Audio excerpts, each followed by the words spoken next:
Hello again for The Silver Chair by C.S. Lewis. Last time we had chapter 3, The Sailing of the King.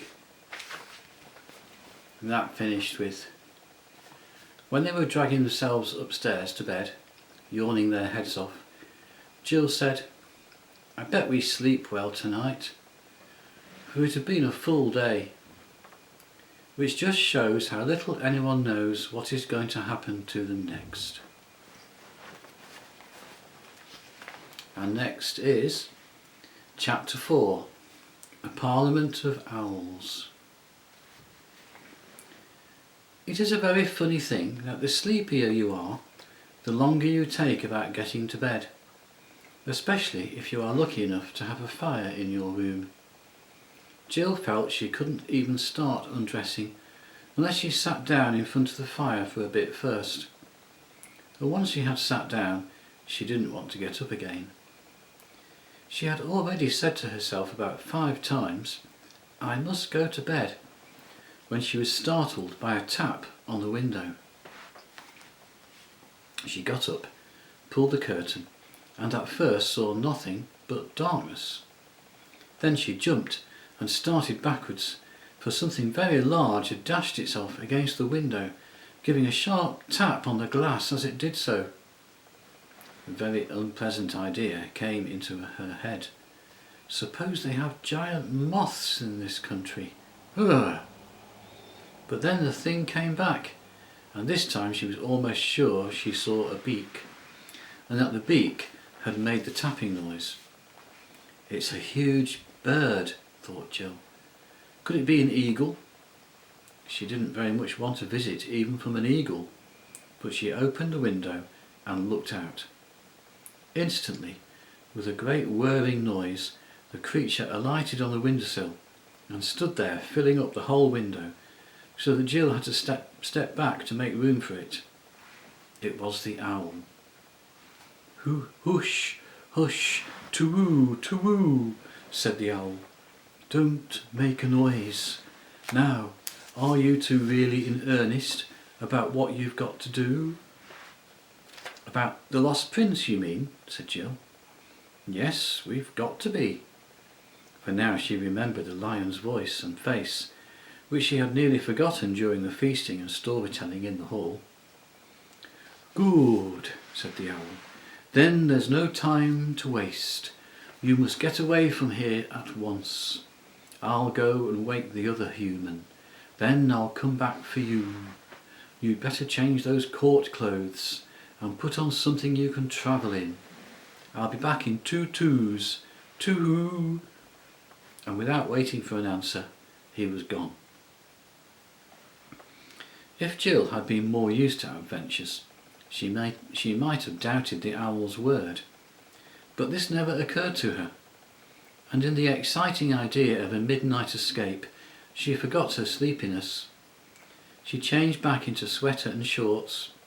There was a guide's knife on the belt of the shorts, which might come in useful, and added a few other things that had been left in the room for her by the girl with the willowy hair. She chose a short cloak that came down to her knees and had a hood. Just the thing if it rains, she thought. A few handkerchiefs and a comb. Then she sat down and waited. She was getting sleepy again when the owl returned. "Now we're ready," it said. "You'd better lead the way," said Jill. "I don't know all these passages yet." "To-woo," said the owl. "We're not going through the castle. That would never do. You must ride on me. We shall fly." "Oh," said Jill, and stood with her mouth open, not much liking the idea. "Shan't I be too heavy for you?" "To-woo, to-woo, don't you be a fool. I've already carried the other one. Now, but we'll put out that lamp first." As soon as the lamp was out, the bit of the night which you saw through the window looked less dark. No longer black, but grey. The owl stood on the windowsill with his back to the room and raised his wings. Jill had to climb onto his short, fat body and get her knees under the wings and grip tight. The feathers felt beautifully warm and soft, but there was nothing to hold on by. I wonder how Scrub liked his ride, thought Jill. And just as she was thinking this, with a horrid plunge they had left the windowsill, and the wings were making a flurry around her ears, and the night air, rather cool and damp, was flying in her face. And there's a picture of Jill on the back of the owl, flying.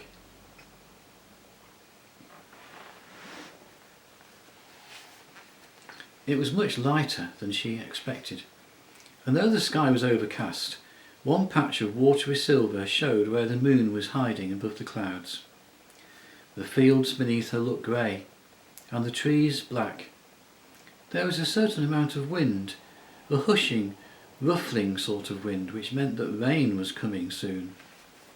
The owl wheeled round so that the castle was now ahead of them. Very few of the windows showed lights. They flew right over it, northwards, crossing the river. The air grew colder, and Jill thought she could see the white reflection of the owl in the water beneath her. But soon they were on the north bank of the river, flying above wooded country. The owl snapped at something which Jill couldn't see. "Oh, don't, please," said Jill. "Don't jerk like that. You nearly threw me off." "I beg your pardon," said the owl. "I was just nabbing a bat. There's nothing so sustaining in a small way as a nice, plump, little bat. Shall I catch one for you?" "No, thanks," said Jill with a shudder. He was flying a little lower now, and a large black-looking object was looming up towards them. Jill had just time to see that it was a tower, a partly ruined tower, with a lot of ivy on it, she thought, when she found herself ducking to avoid the archway of a window as the owl squeezed with her through the ivied cobwebby opening, out of the fresh grey night into a dark place inside the top of the tower. It was rather fusty inside, and the moment she slipped off the owl's back she knew, as one usually does somehow, that it was quite crowded. And when voices began saying out of the darkness from every direction, "To-woo! To-woo!" she knew that it was crowded with owls. Here is a picture of the tower.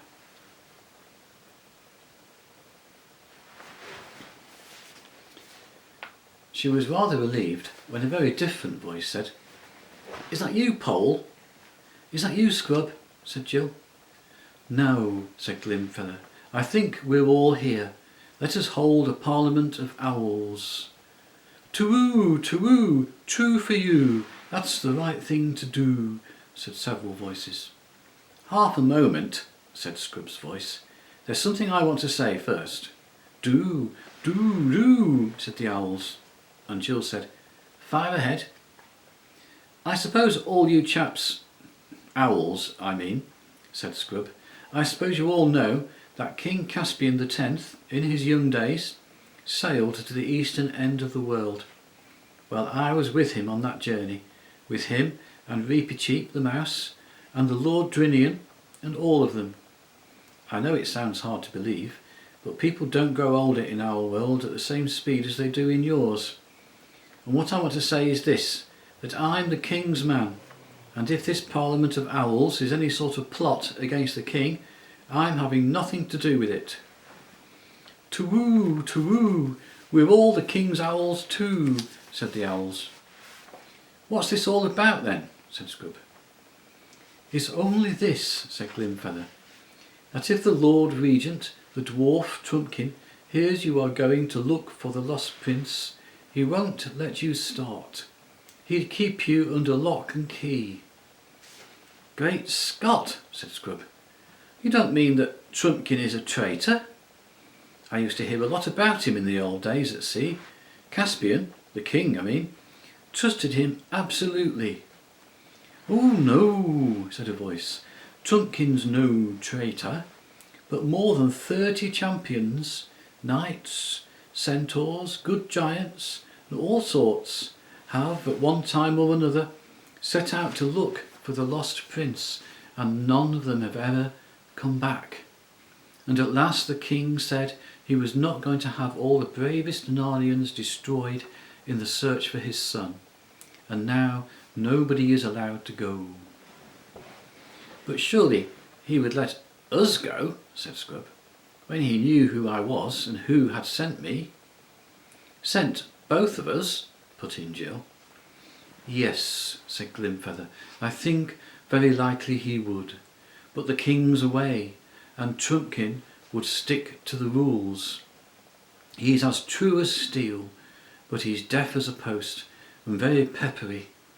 You can never make him see that this might be the time for making an exception to the rule. You might think he'd take some notice of us, because we're owls, and everyone knows how wise owls are, said someone else. But he's so old now, he'd only say, You're a mere chick. I remember you when you were in an egg.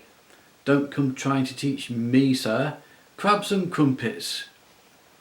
The owl imitated Trumpkin's voice rather well, and there were sounds of owlish laughter all round. The children began to see that the Narnians all felt about Trumpkin as people felt at school about some crusty old teacher, whom everyone is a little afraid of and everyone makes fun of, but nobody really dislikes. How long is the king going to be away? Asked Scrub. If only we knew, said Glimfeather.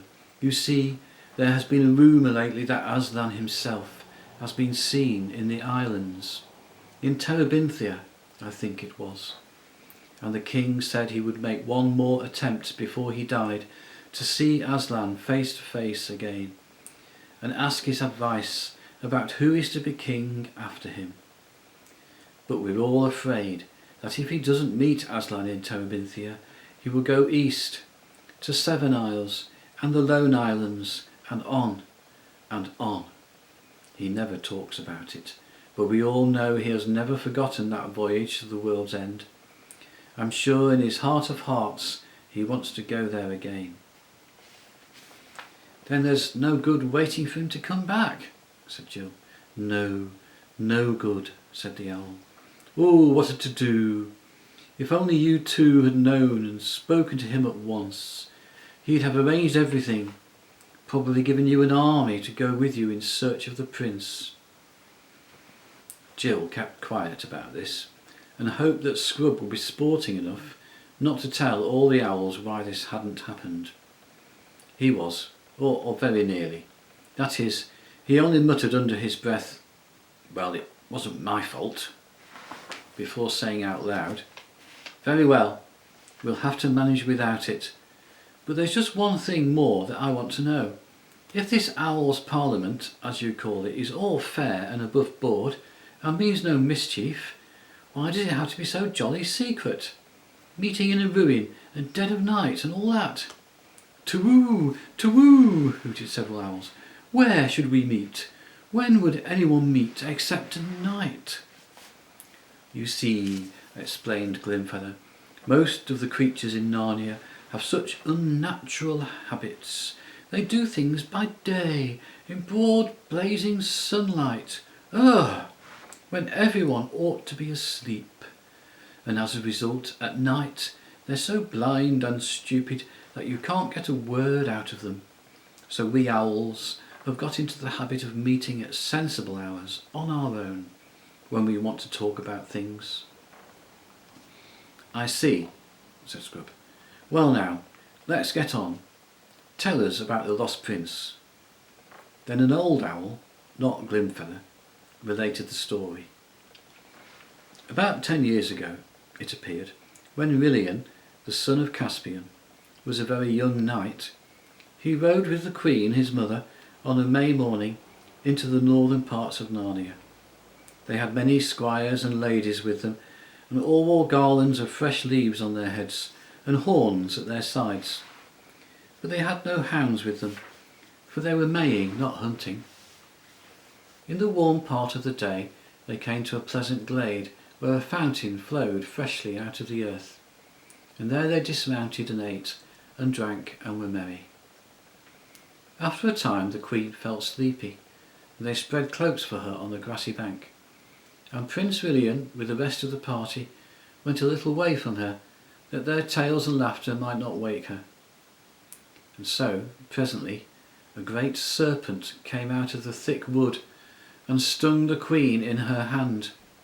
All heard her cry, and they rushed towards her, and Rilian was first at her side. He saw the worm gliding away from her, and made after it with his sword drawn. It was great, shining, and as green as poison, so that he could see it well, but it glided away into thick bushes, and he could not come at it. So he returned to his mother, and found them all busy about her. But they were busy in vain, for at the first glance of her face, Rilian knew that no physic in the world would do her any good. As long as the life was in her, she seemed to be trying hard to tell him something, but she could not speak clearly, and whatever her message was, she died without delivering it. It was then hardly 10 minutes since they had first heard her cry. They carried the dead queen back to Cair Paravel, and she was bitterly mourned by Rilian, and by the king, and by all Narnia. She had been a great lady, wise and gracious and happy, King Caspian's bride, whom he had brought home from the eastern end of the world. And men said that the blood of the stars flowed in her veins. The prince took his mother's death very hard, as well he might. After that he was always riding to the northern marches of Narnia, hunting for that venomous worm to kill it and be avenged. No one remarked much about this, though the prince came home from these wanderings looking tired and distraught. But about a month after the queen's death, some said they could see a change in him. There was a look in his eyes as of a man who had seen visions, and though he would be out all day, his horse did not bear the signs of hard riding. His chief friend among the old courtiers was the Lord Drinian, who had been his father's captain on that great voyage to the east parts of the earth. One evening Drinian said to the prince, "Your Highness must soon give over seeking the worm. There is no true vengeance on a witless brute, as there might be on a man. You weary yourself in vain." The prince answered him, "My lord, I have almost forgotten the worm this 7 days." Drinian asked him why, if that were so, he rode so continually into the northern woods. "My lord," said the prince, "I have seen there the most beautiful thing that was ever made." "Fair prince," said Drinian, "of your courtesy let me ride with you tomorrow, that I also may see this fair thing." "With a good will," said Drinian. So in good time on the next day they saddled their horses and rode a great gallop into the northern woods, and alighted at that same fountain where the queen got her death. Drinian thought it strange that the prince should choose that place of all places to linger in, and there they rested until it came to high noon. And at noon Drinian looked up and saw the most beautiful lady he had ever seen, and she stood at the north side of the fountain and said no word, but beckoned to the prince with her hand, as if she bade him come to her. She was tall and great, shining and wrapped in a thin garment as green as poison, and the prince stared at her like a man out of his wits. But suddenly the lady was gone, Drinian knew not where, and the two of them returned to Cair Paravel. It stuck in Drinian's mind that this shining green woman was evil. Drinian doubted very much whether he ought not to tell this adventure to the king, but he had little wish to be a blab and a tale-bearer, and so he held his tongue. But afterwards he wished that he had spoken, for the next day Prince Rilian rode out alone. That night he came not back, and from that hour no trace of him was ever found in Narnia, nor any neighbouring land, and neither his horse, nor his hat, nor his cloak, nor anything else was ever found. Then Drinian, in the bitterness of his heart, went to Caspian and said, "Lord King, Slay me speedily as a great traitor, for by my silence I have destroyed your son." And he told him the story. Then Caspian took up a battle axe and rushed upon the Lord Drinian to kill him, and Drinian stood still as a stock for the death blow.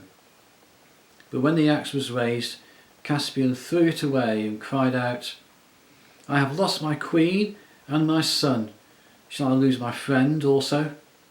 And he fell upon the Lord Drinian's neck and embraced him, and both wept, and their friendship was not broken. Such was the story of Rilian. And when it was over, Jill said, "I bet that serpent and that woman were the same person."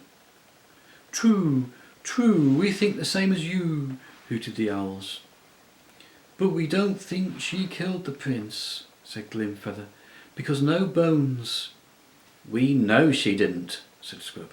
"Aslan told Pole he was still alive somewhere." "That almost makes it worse," said the oldest owl. "It means she has some use for him, and some deep scheme against Narnia.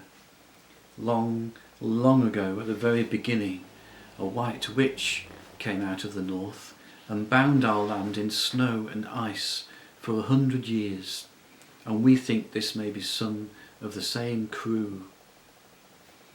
"Very well then," said Scrub. "Pole and I have got to find this prince. Can you help us?" "Have you any clue, you two?" asked Glimfeather. "Yes," said Scrub.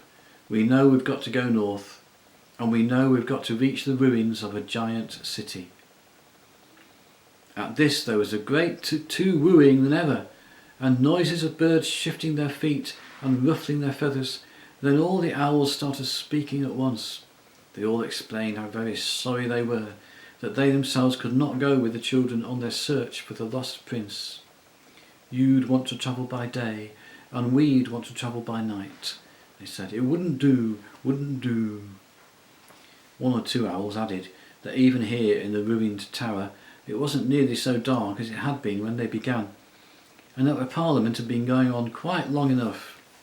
In fact, the mere mention of a journey to the ruined city of giants seemed to have dampened the spirits of the birds. But Glimfeather said, "If they want to go that way into Ettin's Moor, we must take them to one of the marsh wiggles. They're the only people who can help them much." "True, true, do," said the owls. "Come on then," said Glimfeather. "I'll take one. Who'll take the other? It must be done tonight." "I will, as far as the marsh wiggles," said another owl. "Are you ready?" said Glimfeather to Jill. "I think Pole's asleep," said Scrub.